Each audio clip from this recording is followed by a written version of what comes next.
en écriture. Comme dans les précédentes audiences, le prévenu Serge Kitambala comparit sans son co-prévenu Ngoyi Jean à l'audience foraine de séjour tenue à la prison centrale de Makala et consacrée à la plaidoirie. Serge Kitambala est poursuivi par le ministère public pour plusieurs griefs, notamment l'avortement criminel et homicide volontaire contre sa défunte femme, Bénédicte Ndombe, dont la famille se constitue partie civile. Nous sommes le 13 janvier 2022.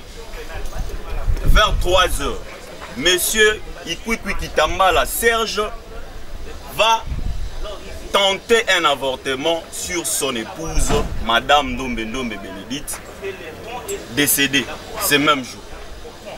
À l'issue de son acte, après que le monsieur s'est rendu compte que son acte a mal tourné, le monsieur va prendre le soin de dissiper les traces en lavant sa victime, son épouse bien entendu, en effaçant les traces de sang et en cachant le fœtus dans le carton de la télévision dans leur couloir. Après avoir fini son entreprise criminelle, il va prendre le soin d'appeler notre client, M. Rigen Lusiakweno, le grand frère de la victime, de son épouse, pour lui dire « Rigen, Yakambangu Mbangu, Bénédicte Azokufa ». Rigen, pris par cette émotion, va se transporter au domicile de époux. Il va trouver sa sœur bien étalée au salon avec de linge un peu mouillé. Serge, Nine Lekani, ma sœur est pâle. Ote Bénédicte Azamutapembe. Bénédicte Azamutapembe. Il voulait d'urgence à ce qu'il transporte le corps de son épouse, accompagné de son beau-frère, à la morgue. Se sentant incapable, il va lui dire non, nous devons entendre, les responsables doivent venir. Je suis incapable d'agir dans ce sens. La matinée, les gens de la famille vont arriver. On va essayer de transporter le corps de Madame Ndombe à la morgue.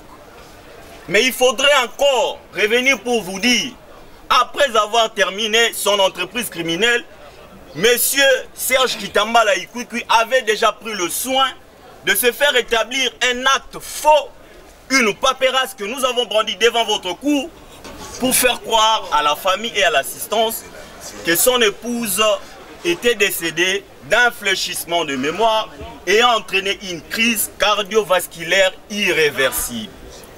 Après qu'on ait déposé le corps à la morgue, revenir à la parcelle de époux,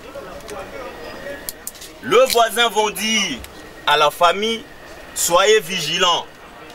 Nous avons entendu votre soeur cet ordre de douleur de minuit à 2 h. Cette piste à l'oreille a poussé la famille à contraindre Serge à ouvrir la maison pour qu'ils essayent de voir qu'est-ce qui s'était réellement passé.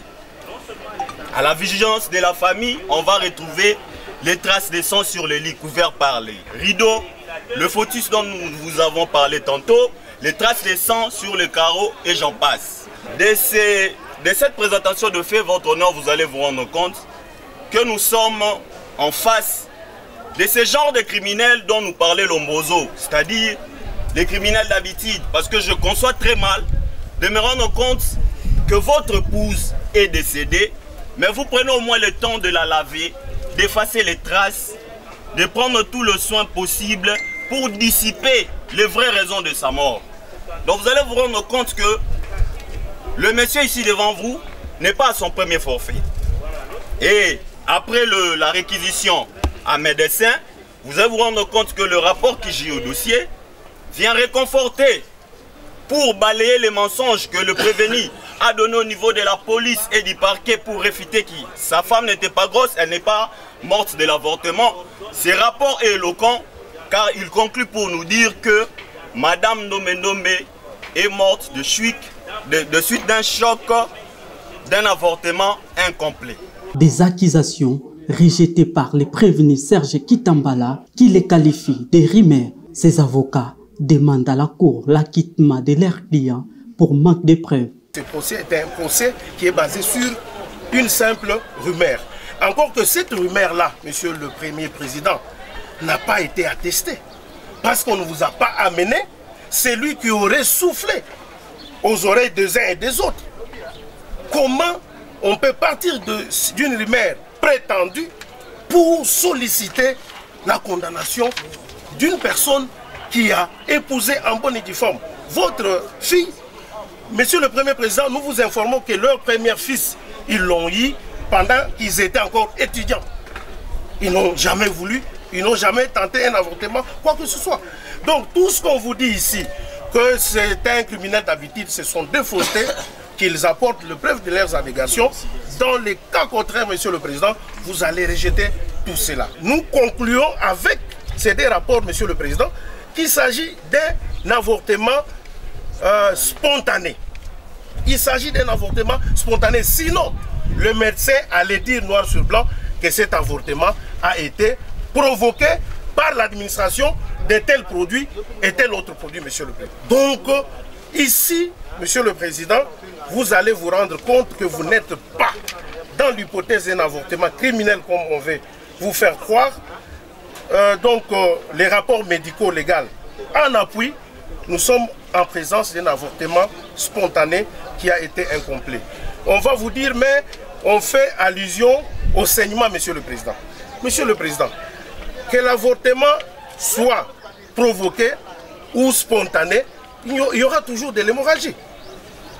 Donc l'hémorragie ne veut pas dire que nécessairement l'avortement a été provoqué. Dans son réquisitoire, l'organe de la loi sollicite de la Cour de dire établi en fait tout comme en droit les préventions retenues en charge du prévenu Serge Kitambala et son co-accusé Ngoyi Jean et par conséquent sollicite leur condamnation. Il plaise à votre cour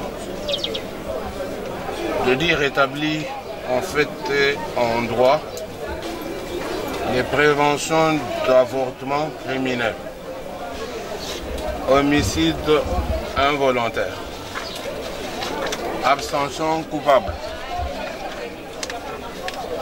faux et usage de faux à charge du prévenu